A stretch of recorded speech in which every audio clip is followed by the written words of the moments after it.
Hey everyone, and thanks for checking out my YouTube channel. So today I wanted to take a couple of minutes to talk about cover letters. I created this cover letter guide based on a document that I use a lot at work, and I thought this would be helpful for you all. So pretty much it shows you what a cover letter would typically look like as far as format, but it also provides you information that you can include within your cover letter or things to talk about within your cover letter. So taking a look, a cover letter is typically about one page. You definitely want to make sure you don't go over one page, and you also want to make sure you don't end up towards the end of the document. Um, be mindful of your margins. So cover letter would also be 0.5 to 1 inch on all four sides, same as your resume. Before I go into additional information about the cover letter, I guess let's start with the basic. What is a cover letter? So a cover letter is a document that typically accompanies an application. So in an application, an employer may ask for a resume and a cover letter and maybe some other supporting documents. So a cover letter is a way for you to expand on your experiences. So pretty much a way for you to tell your story. And it is also a way for you to express why you're interested in the position that you're interested in and what makes you a good candidate or a good fit for the role. So a cover letter is another piece of information that the employer can use to determine whether or not you may be a good fit or if they're interested enough to move forward with the next step within the hiring process. So going into the format. A cover letter would typically follow the format of a formal business letter, which is why you see it outlined the way that it is here. You can, however, for your contact information, you can use the same heading of your resume if you like for your documents to match, or if you notice that you're running a little low on space, that can help you save space. So you have an option as far as your contact information. You can have it outlined like this, or you can use the same heading that's on your resume. But then you would go into the date and then the contact information. And then from there, you would start with your greeting. Um, it is recommended that you try to find the name of the person to address in the greeting. But if you can't, dear hiring manager or hiring team is sufficient.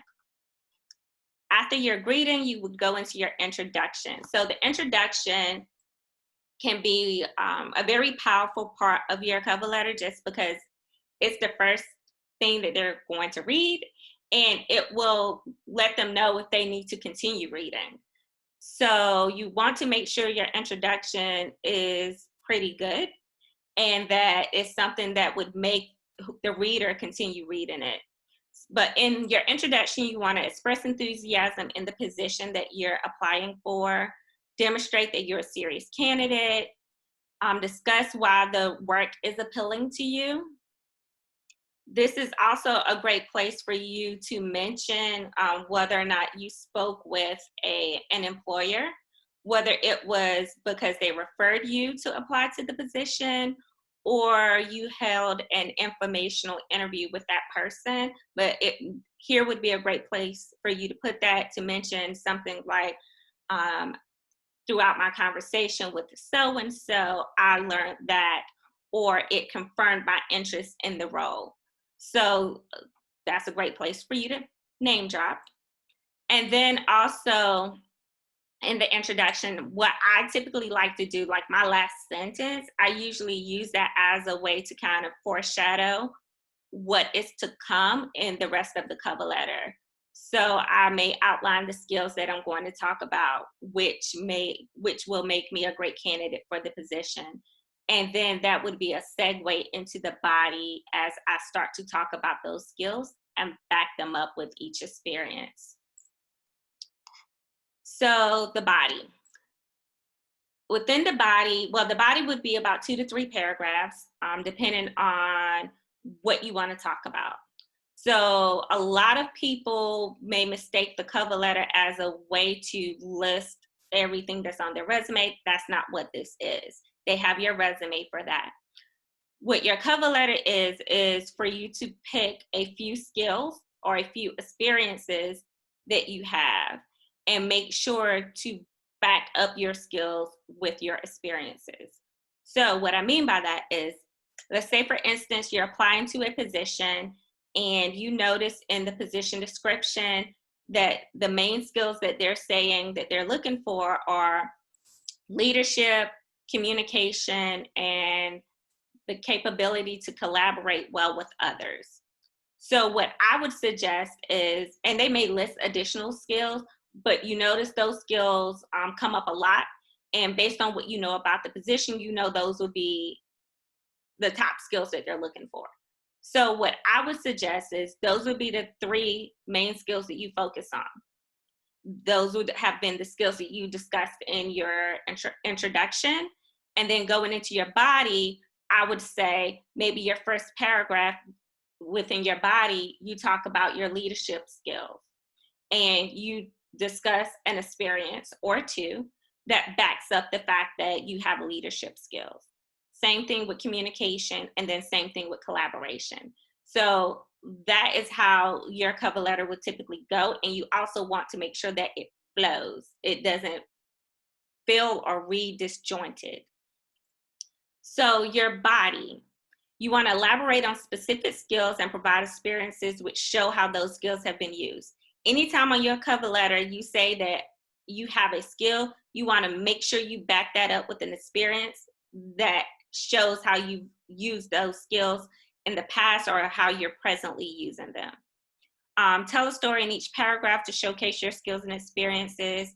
Connect your experiences and skills to the position and or the organization, and show your fit by connecting aspects of the position to your skills and previous experiences. So pretty much everything I said in my my little scenario. So then after your body, you would go into your conclusion, which is your last paragraph.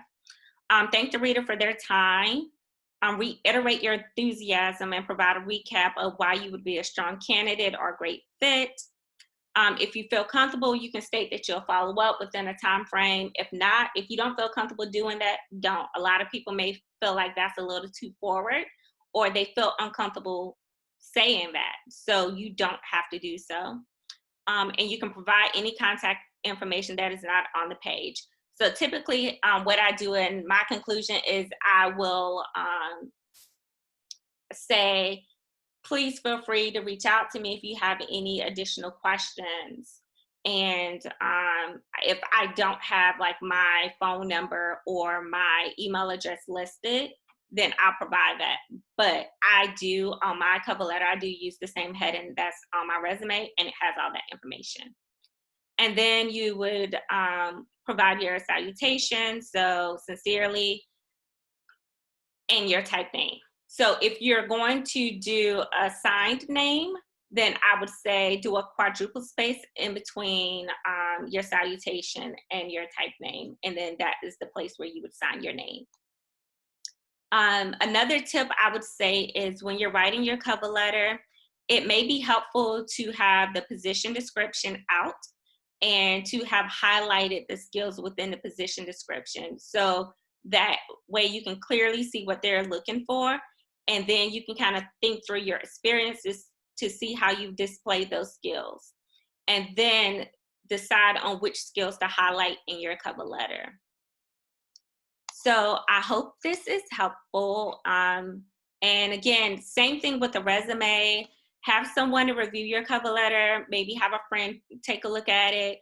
Look at some of your resources within your community, because there are some organizations that will have or host some type of cover letter reviewing events. So that could be helpful for you. Or again, if you graduated from a college or a university, you still may have some alumni services that you can take advantage of. Or as always, Look at some of the local colleges or universities, and it doesn't even really have to be local. Any colleges or universities that you like, you can take a look at their websites, and a lot of the times their cover letter and resume writing information is viewable to the public. You can take a look at it, and that can help you as well. So as always, be safe, and I hope this helped.